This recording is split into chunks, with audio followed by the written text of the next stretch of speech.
U.S. President Donald Trump continues to exhibit a level of geopolitical unpredictability that has left both allies and adversaries scrambling for clarity. Some warn that his ambiguous and inconsistent approach, offering partial support to Ukraine without firm commitments, creates a dangerous zone of uncertainty that hinders long term planning in Europe. At the same time, some are condemning his meetings with Ukrainian President Zelensky and European leaders as diplomatically troubling, noting Trump's apparent suggestion that Ukraine cede territory in hopes of achieving peace, an approach seen as an unacceptable capitulation to Russian aggression. Analysts argue that this erratic posture, lacking both coherent strategy and predictable leadership, significantly weakens transatlantic unity and casts doubt on America's role as a reliable security partner. And joining us now to discuss more of this is Vedant Patel. He served as White House Assistant Press Secretary and as a former Principal Deputy Spokesperson for the State Department. Thanks so much for joining us. So good to be with you. Thanks for having me. Of course. I want to perhaps just begin to kind of set the stage here with, of course, the meetings that took place at the White House. How does President Trump's kind of, again, unpredictability on this and on Ukraine impact confidence among U.S. allies in Europe?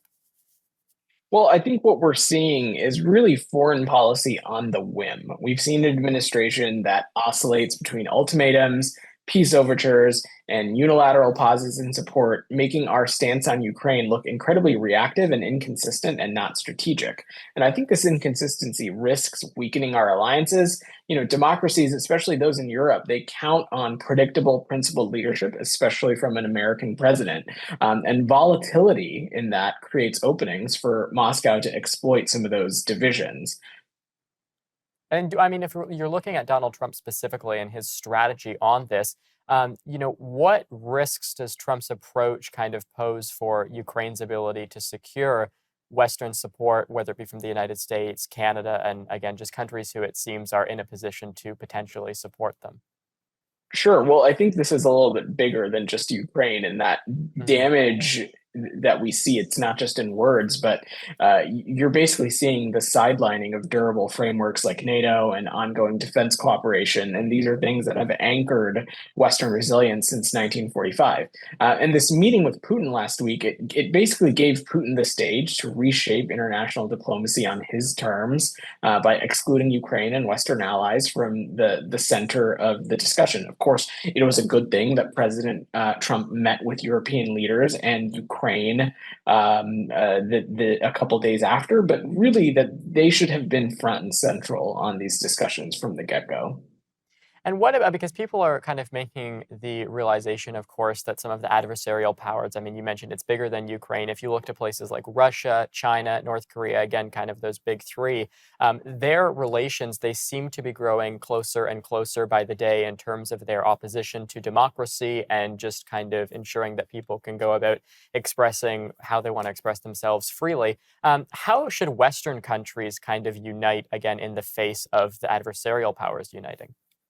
Well, one of the things that you saw the Biden administration do really effectively is basically create these new various configurations of alliances and partnerships and working together and working in stewardship with different countries and basically trying to push forward a shared world order. And that, of course, that meant working through, historical collaborations like NATO, historical collaborations like the G7, but also really working through other means like the G20, new configurations like the Quad, other important configurations like ASEAN. And really, I think what it comes down to is that in all of these institutions, we're not going to agree with every single country. We're not going to agree with the outlook of every single country. Each country is different.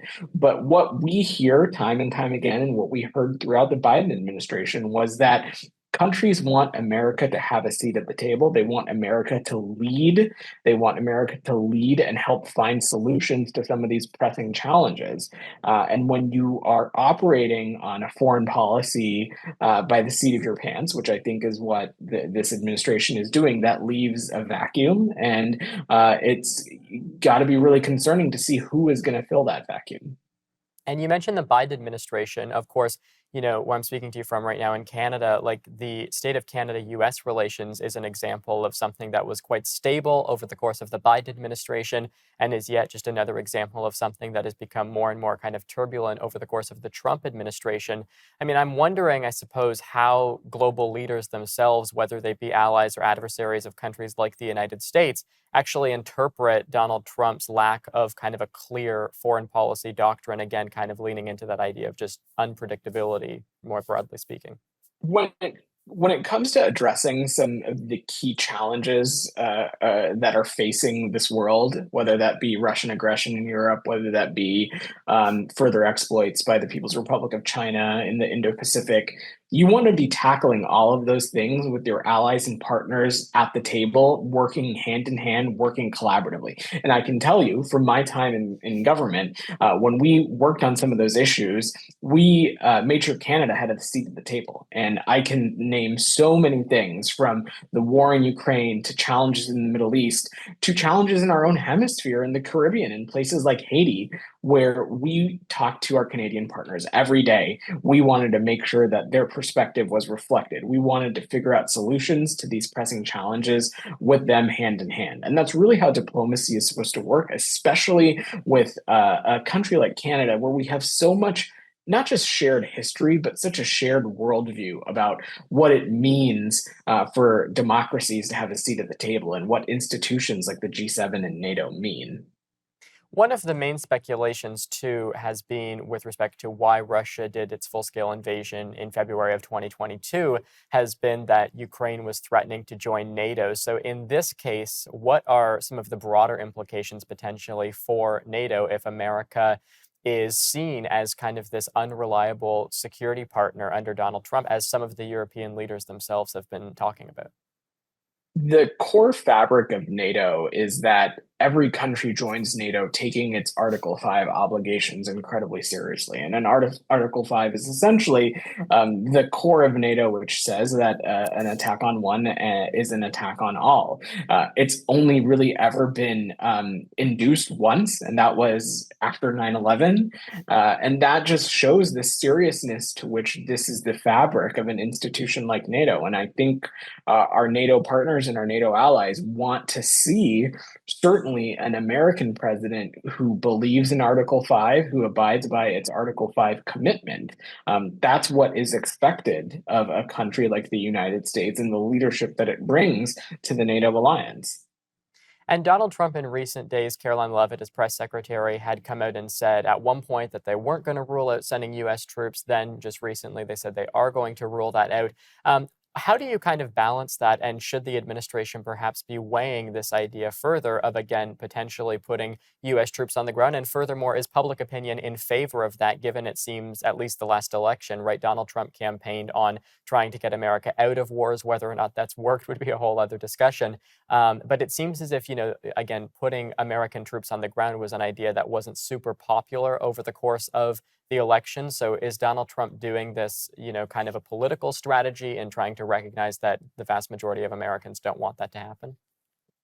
So look, I mean, I think in terms of what policies to pursue or not, I think, I'll leave it to the Trump administration to speak to that. What I can say is that the Biden administration made it pretty clear. And not only did they make it clear, they have the receipts and the work to show that you can be an effective supporter of Ukraine and you can be an effective supporter of the NATO alliance and you can be an effective supporter of the transatlantic partnership without boots on the ground. You can have a commitment to European security without boots on the ground in Ukraine. And you saw us do that with a really effective sanctions regime, with unprecedented historical investments in Ukraine, in its military, in its humanitarian efforts, in its energy infrastructure.